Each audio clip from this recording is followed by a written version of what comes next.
Oke, di samping tadi dua hal,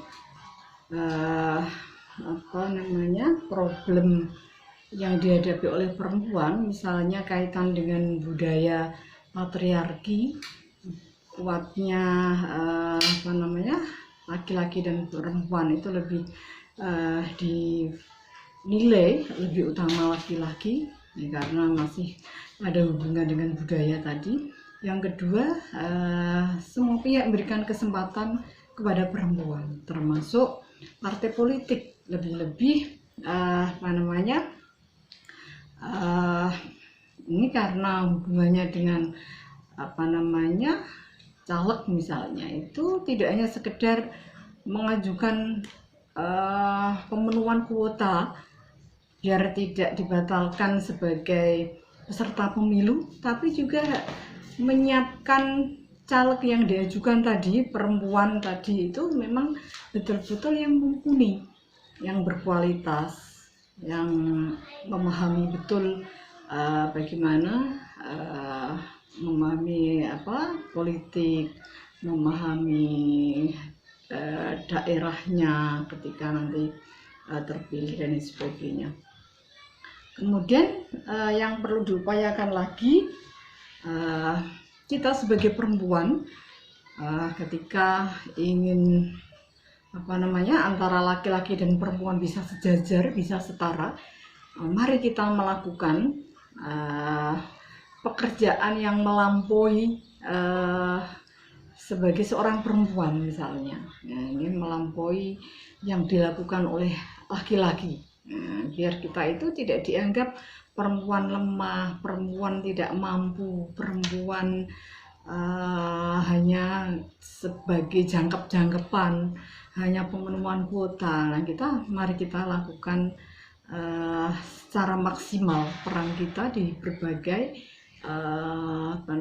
peran, baik di partai politik, di organisasi kemasyarakatan, di lembaga-lembaga yang kita geluti, yang kita tekuni. Kemudian memberikan kesadaran kepada perempuan untuk berperan aktif. Ini dalam berbagai kesempatan. Ini karena mungkin peran ganda yang dialami, dia mungkin agak berat ketika harus meninggalkan rumah, harus meninggalkan keluarga untuk berperan di berbagai dunia publik misalnya. Ini karena peran itu. Kita mari mendorong kesadaran kepada perempuan, kepada laki-laki, agar kemudian kesempatan seluas-luasnya kepada perempuan. Kemudian teman-teman, kita harus memahami juga kenapa tadi di samping karena persoalan budaya, ada kesempatan yang kurang, yang tidak begitu serius diberikan pada perempuan, kemudian juga kesadaran perempuan yang masih kurang. Ini juga ada faktor lain misalnya yang menyebabkan yang memang membuat perempuan itu selalu menjadi nomor 2, selalu disubordinatkan, selalu dikonjopingkingkan. Nah, ini ada banyak faktor ya, banyak hal yang menyebabkan itu.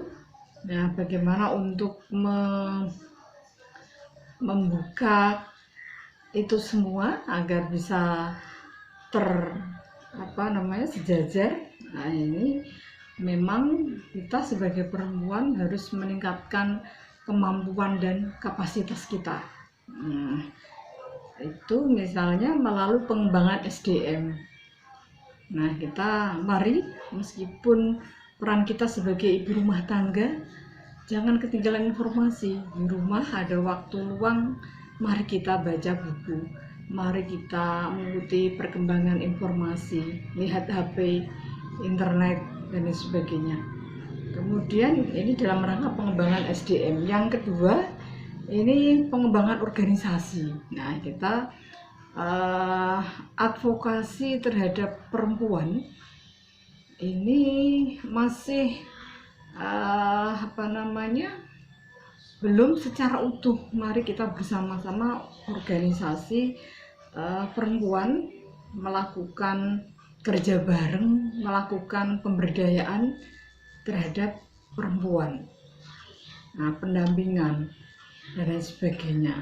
Misalnya pengembangan organisasi. Nah, kita dorong, apalagi ada ormas perempuan, kita dorong untuk kegiatan-kegiatan yang meningkatkan pemahaman, wawasan, pengetahuan kepada anggotanya. Misalnya ada organisasi Fatayat, Muslimat, Aisyah, Pemudi Muhammadiyah dan sebagainya misalnya. Nah, ini didorong bersama-sama, misalnya termasuk IPPNU dan sebagainya. Mari kegiatannya itu yang membuka cakrawala pemahaman, pengetahuan dan pengembangan diri. Nah, itu.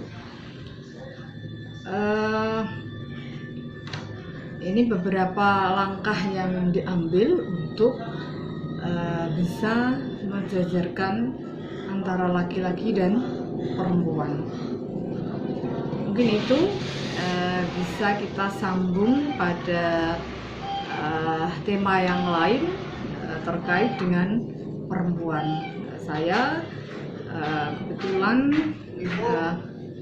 ketua lembaga kajian pemberdayaan perempuan dan anak, selalu concern bersama teman-teman yang lain bagaimana agar perempuan itu, mari kita sebagai perempuan sama-sama belajar agar perempuan tidak terbelakang, mendorong dan sebagainya agar aktif di organisasi, aktif di partai, dan nanti ketika ada pemilu keterpilihan itu bisa sesuai dengan harapan 30%. Akhirnya, wassalamualaikum warahmatullahi wabarakatuh.